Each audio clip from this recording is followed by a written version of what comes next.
Hi everyone, good morning. Hope you guys are doing well. I'm Adelya Krista and I'm here with my group, Abdurrahman Faiq and Antoine. We'll be presenting our discussion and review on the first article. And the title of the article would be Big Data, Dimensions, Evolution, Impacts, and Challenges.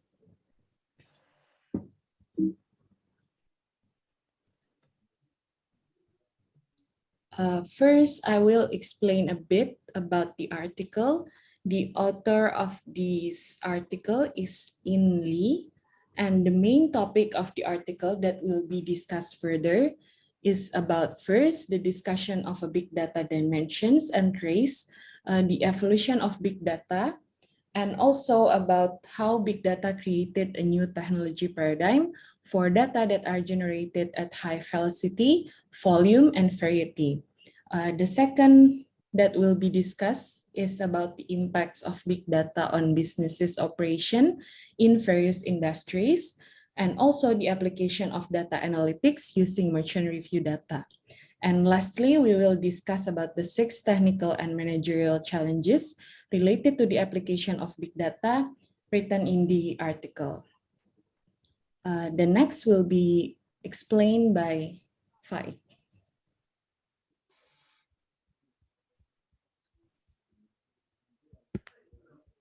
To describe big data, experts mention about its dimensions. There are several dimensions, but the most common framework is 3 V's, which are volume, velocity, and variety. Volume refers to the amount of data collected, while velocity refers to the speed at which data are collected, and variety refers to the number of data types, because currently there are various types of data like text or photos or videos. As you may see on the triangle figures, these 3 dimensions become the main factor of big data.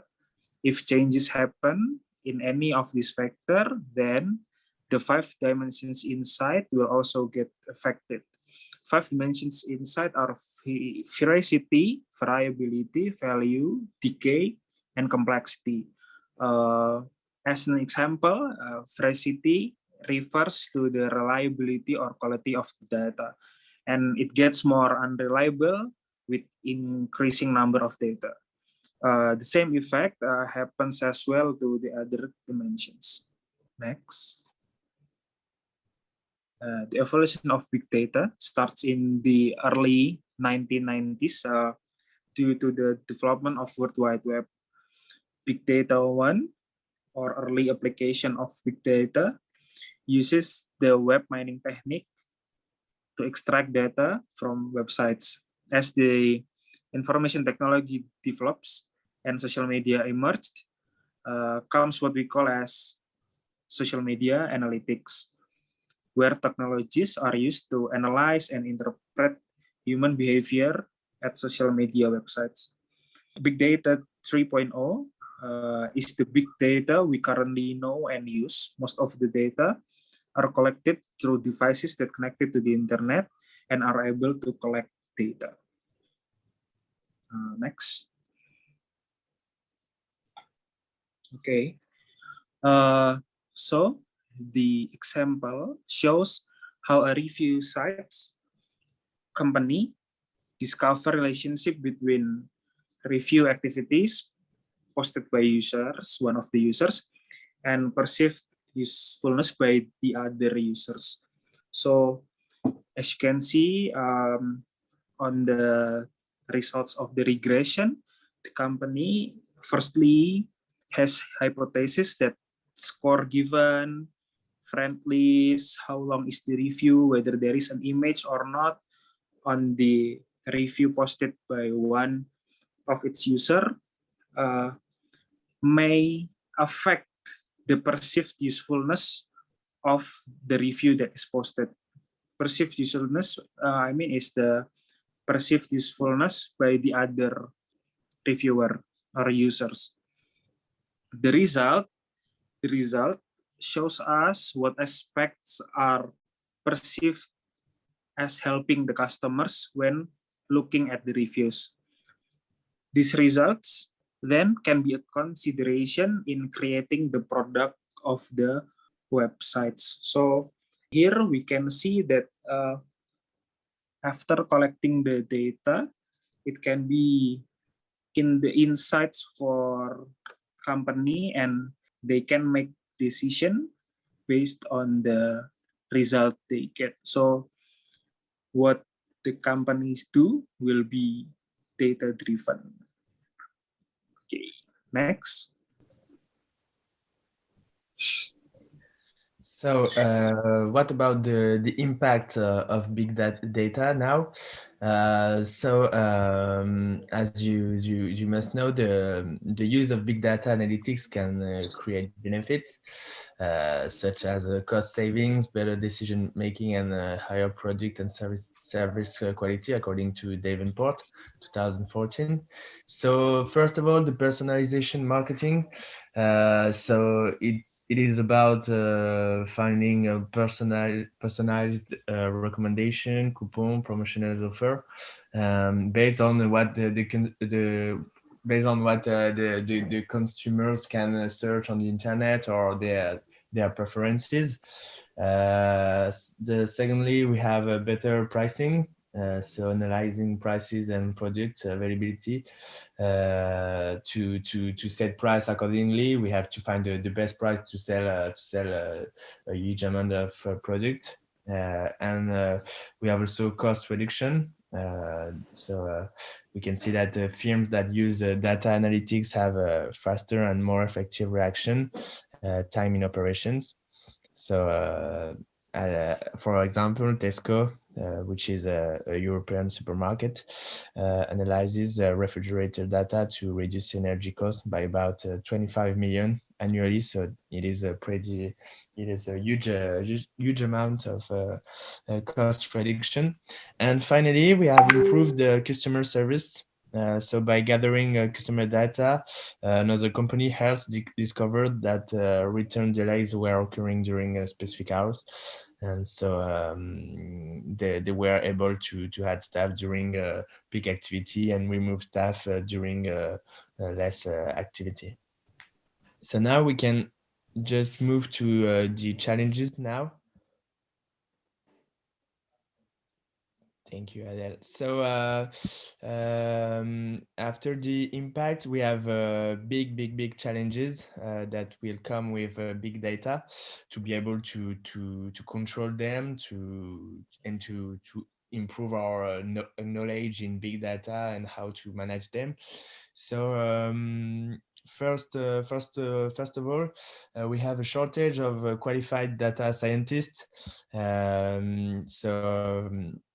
According to McKinsey, they conducted a study, and we were able to see that many companies have a lack of scientists and employees in this domain. Also, we have the data management, because we need to invest in data. We need to have more and more data, but we need to be able to store this data and to classify this data in order to have a very good understanding of this data and be able to use this data accordingly. So data quality also, because we need to have tools based on this data. The metrics need to be very precise and very classified. Another part concern the security. One thing is to keep the trust of the users, of the consumers, and if they are thinking that their data are not very controlled and very protected, they will not share this data, and it can be very hard to make investment in and to make analysis on this. And then we have investment justification, because we need to invest That's a point. But how to be really sure that this invest will be effective, because we have a high risk of failure. So we need to really take things down and think about this process and how to make a right investment. So next,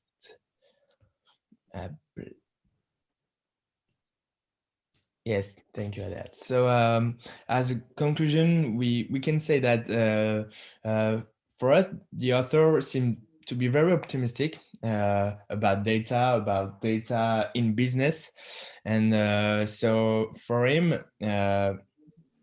whatever we can think, or whatever data are present in every branch of any industry. We can talk about food industry or whatever you want. It's not only on internet and Amazon, or the ads we can have on the slide of our screen, but it's more about data integration to facilitate competitive advantages for every industry, every companies. So it is a major investment, but vital because of the positive synergies that can occur. And but several points remain very important to improve, according to the author. So we need to have right tools and in order to evaluate the big data in business, and also to encourage research in this domain. So we have to hire more scientists and to make a good investment, and be able next to manage this data to have a precise and useful data. So data is key but it needs to be secured at the end of the day. So next, I will be presenting about our real case from a real company. We chose Boltec. So Boltec is an insurtech startup from Singapore, and it was launched in 2020, and they also have its operation in Hong Kong. Boltex provides exchange connection for insurers, distributors, and customers, and making it easier and more efficient to buy and sell insurance and protection products. Their mission is to build the world's leading technology-enabled ecosystem for protection and insurance. And Boltec use 4 main technologies for their business operation. The first one is the cloud native. So Boltec operates using a full advantage of the cloud to deliver the scalability, speed, and operability that businesses needs to perform their operations. The second technology would be rapid connectivity. This company guarantee the rapid connectivity by using the suite APIs and microservices in order to provide a fast and easy connection to their customers across the globe. The third one would be data-driven. Boltec is using an advanced AI and ML capabilities that are continuously evolving to driven better outcomes for the businesses and providing deeper insights, as well as helping the business in making intelligent decisions. And the last one, and this one would be advantageous for businesses, which is white label, where the customers are able to customize Boltec solutions seamlessly with their brand. As we know, white labeling is when a product or service where they can remove the brand and logo from the end product, and they can use the branding that is requested by the customers or other insurance providers. And from this slide, we can see that Boltec is currently available in 26 markets, which is dominated by Asian countries. and then Europe, and then the last would be the United States. So it covers 3 continents. To understand more about the Boltec, so Boltec is both B2B and B2C company, which they want to bring together insurance providers, partners, and customers on a platform powered by its cloud-based technology, as I said before. And Boltec is currently partnering with leading brands across its markets, including telecommunication providers, retailers, manufacturers, and even an online travel agencies, as we can see from the picture. The products that they offer are insurance-based, so most of the customers are using it to get a protection plan. For example, Boltec has this service called Home Protect, and the service offers customers access to purchase the insurance for their smartphones, for their tablets, or any other home devices. The last one, so Boltec is currently known as the world's largest insurance exchange platform, and they also nominated as the unicorn startup for Asia earlier this year. They currently have 7.7 million customers across United States, Europe, and Asia, and they connecting more than 150 insurance providers, and they also have licenses for the Asia, Europe, and United States market. As we can see, some companies that are using Boltec for their operations are, for example, the Samsung, Home Credit, Era Jaya, and other big company, if we can see from their websites. That would be all from our article review. Thank you for listening, everyone. See you guys in class.